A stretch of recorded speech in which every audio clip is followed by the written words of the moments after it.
Hello students, myself Singrita Kumari from Ganga Institute of Education. Today I am going to teach you a lesson on concept, meaning and general principles of growth and development.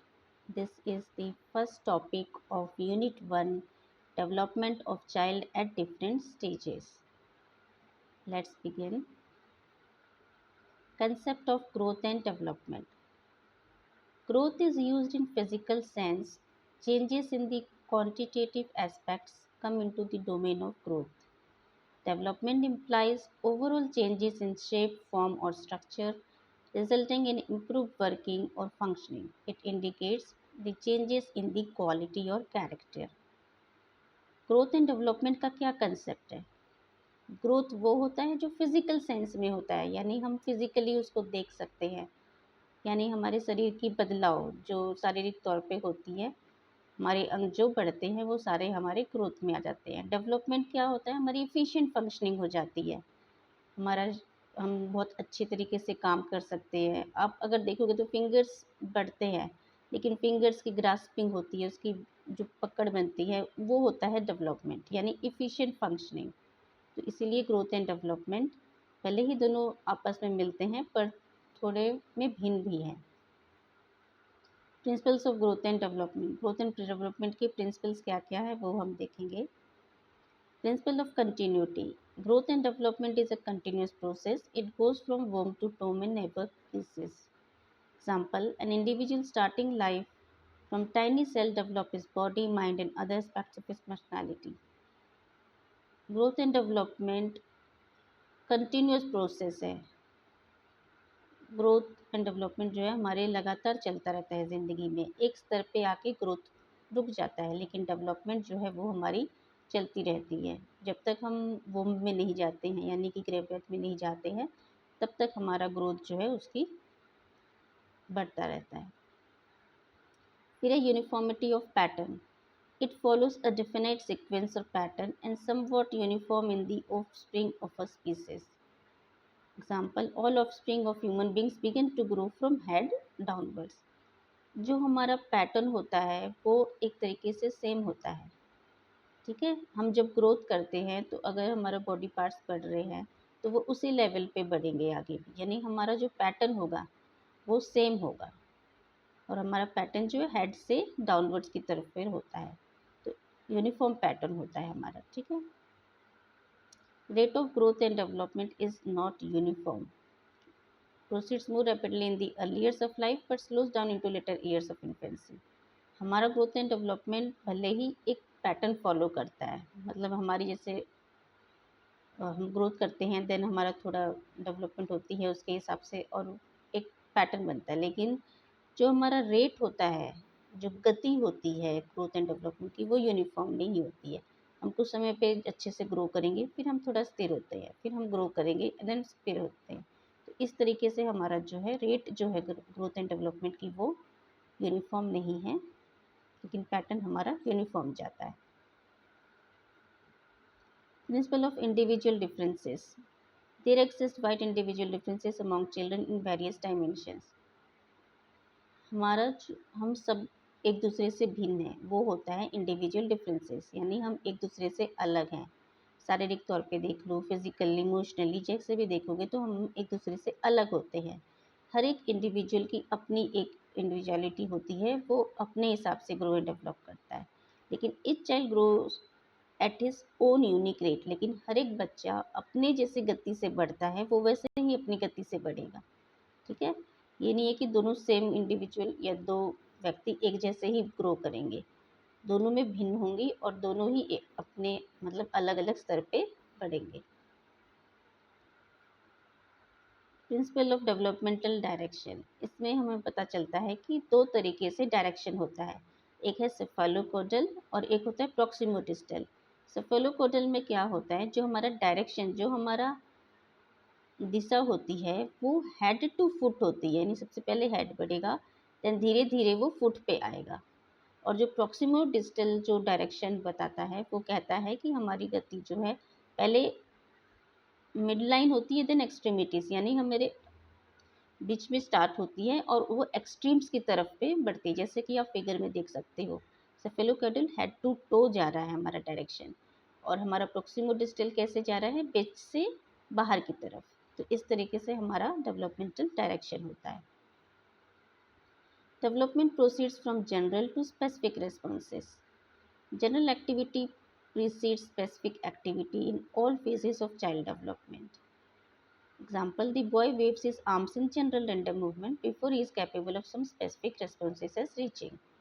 मतलब ये principal कहता है कि हमारी जो activity होती है वो जनरल से स्पेसिफिक के तौर पे जाती है। मतलब जनरली बच्चा जो है अपना हाथ मूवमेंट करता रहता है, देखोगे तो बच्चे अपने हाथ मूवमेंट करते रहेंगे, और फिर बाद में क्या होगा, वो चीज़ को पकड़ने लग जाएंगे। मतलब कि उनकी जनरल से एक्टिविटी से स्पेसिफिक एक्टिविटी की तरफ जा रही है, तो जनरल मूवमेंट से होके वो स्पेसिफिक तौर पे कुछ भी चीज़ या काम करता है। तो इसी तरीके से हमारा ये प्रिंसिपल कहता है कि हमारा जो डेवलपमेंट है वो जनरल से स्पेसिफिक है। Principle of integration.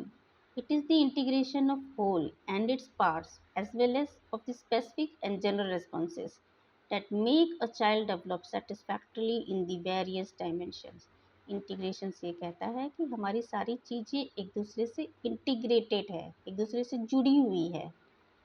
हम स्पेसिफिक्स, हमारा जो होल और पार्ट है वो एक दूसरे से मिला हुआ है। हम स्पेसिफिक और जनरल रिस्पॉन्सेज जो भी करते हैं वो भी एक दूसरे से मिला हुआ है। मतलब हम जो भी एक्टिविटीज़ करते हैं वो सारे सब मिलकर ही हमें जो है एक तरीके से कोई डायमेंशंस या कोई भी हम चीज़ों को अचीव कर पाते हैं। तो ये इंटीग्रेटेड वे में हमारी डेवलपमेंट होती है।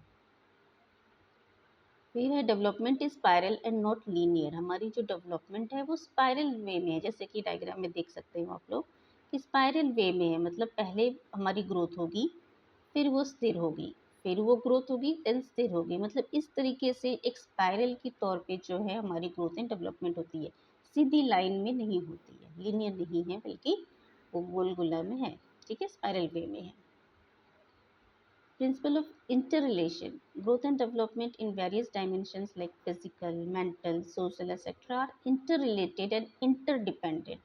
मतलब हमारा जो ग्रोथ एंड डेवलपमेंट है, चाहे फिजिकल हो, मेंटल हो, सोशल हो, या कोई भी एस्पेक्ट्स में हो, वो सारे एक दूसरे से रिलेटेड है, वो सारे एक दूसरे से डिपेंडेंट है। अगर चाइल्ड, जैसे कि एग्जांपल दिया है, children with above average intelligence are generally found to process above average physical and social development. मतलब जिसका जो इंटेलिजेंस लेवल अगर अबव एवरेज है, मतलब सुपर एवरेज का बच्चा है, तो वो उसका सिर्फ कॉग्निटिव ही नहीं बल्कि फिजिकल हो, मेंटल हो, सोशल हो, सब चीज़ में उसका जो डेवलपमेंट है वो उसी हिसाब से हाई रहेगा। ठीक है, और अगर बच्चा एवरेज क्वालिटी का है तो वो उसी प्रकार से एवरेज वे में उसकी डेवलपमेंट होगी। मतलब कि सारे एक दूसरे से इंटर रिलेटेड है, इंटरडिपेंडेंट है। Development is predictable. With the help of the rate of growth and development of a child, it is possible to predict the range within which his mature development is going to fall. हम development को predict कर सकते हैं थोड़े level पे, जैसे कि हमारा, जैसे हम बच्चे को देखते हैं, जैसे उसकी ग्रोथ हो रही है, अभी ग्रोथ हो रही है, फिर वो बढ़ेगा, फिर उसके बाद उसकी अगर डेवलपमेंट जैसे जैसे होगी, मतलब बच्चे को देखकर हम प्रिडिक्ट कर सकते हैं कि वो बच्चा आगे भी इसी तरीके से करेगा। जैसे एक ब्राइट चाइल्ड है आपकी क्लास में, तो वो अगर ब्राइट चाइल्ड है तो वो आगे भी ब्राइट रहेगा। मतलब उसकी जो इंटेलिजेंस है वो उसी लेवल में डेवलप होती रहेगी। तो इसीलिए जो डेवलपमेंट है वो प्रिडिक्टेबल है, हम उसको प्रिडिक्ट कर सकते हैं। Growth and development is a joint product of both heredity and environment. Child growth and development in any dimension at all time is directly और indirectly influenced by the forces of heredity and environment. मतलब ये principal ये कहता है कि जो growth and development है वो हेरिडिटी एंड एनवायरनमेंट दोनों ही फोर्सेस से अफेक्टेड है, इन दोनों का जॉइंट प्रोडक्ट है। जैसे जैसे आपकी इन्वायरमेंट मिलेगा, जैसे जैसे आपको हेरिडिटी मिली है, जो भी आपके पेरेंट्स से जो जीन्स मिले हैं, वो सारी चीज़ें और आपका इन्वायरमेंट, आपका वातावरण जैसे मिलता है, उसी हिसाब से आपकी ग्रोथ एंड डेवलपमेंट होती है। तो इसीलिए जॉइंट प्रोडक्ट है हेरिडिटी एंड इन्वायरमेंट का। एजुकेशन इम्प्लीकेशंस क्या क्या कह सकते हैं ग्रोथ एंड डेवलपमेंट की, जैसे कि हमारा कॉग्निटिव डेवलपमेंट होता है, सोशल डेवलपमेंट होता है, लैंग्वेज डेवलपमेंट है, emotional development, cultural diversity, assessment, developmental milestones, individual differences, physical development। मतलब ये सारे जो इम्प्लीकेशंस हैं वो ग्रोथ एंड डेवलपमेंट के हैं। वो ग्रोथ एंड डेवलपमेंट से ये है कि हम एजुकेशनली ग्रोथ एंड डेवलपमेंट के जब कंसेप्ट को समझेंगे तभी हम क्लासरूम में इम्प्लीमेंट कर पाएंगे। जैसे कि कॉग्निटिव डेवलपमेंट है, अगर बच्चे की हम कॉग्निटिव डेवलपमेंट देखना चाहते हैं या फिर सोशल डेवलपमेंट देखना चाहते हैं तो वो हम बच्चों को प्रिडिक्ट कर सकते हैं, देख सकते हैं कि वो बच्चा कैसे ग्रो कर रहा है, उसकी सोशली कैसे कनेक्टिविटी हो रही है, या फिर उसकी लैंग्वेज डेवलपमेंट कैसे हो रही है, वो किस तरीके से बोल रहा है, या इमोशनली वो कैसे अटैच हो रहा है, या कल्चरली उसको क्या क्या मिल रही है, डाइवर्सिटी है मतलब भिन्नताएं आ रही हैं, या किस तरीके से हम उसका असेसमेंट कर सकते हैं। ठीक है, तो ये सारी जो चीज़ें हैं उसके इंडिविजुअल डिफरेंसेस, फिजिकल डेवलपमेंट, ये सारी चीज़ें जो है ग्रोथ एंड डेवलपमेंट कंसेप्ट को स्टडी करने के बाद हम प्रॉपर्ली बच्चों को गाइड कर सकते हैं, बच्चों को बता सकते हैं। वो ये ग्रोथ एंड डेवलपमेंट का कंसेप्ट हमें एक तरीके से यूज़फुल है क्योंकि हम इसकी हेल्प से बच्चे की प्रिडिक्शन कर सकते हैं, बच्चे का जांच कर सकते हैं और उसी वे में बच्चे को हेल्प कर सकते हैं उनकी ग्रोथ एंड डेवलपमेंट के लिए। Thank you students.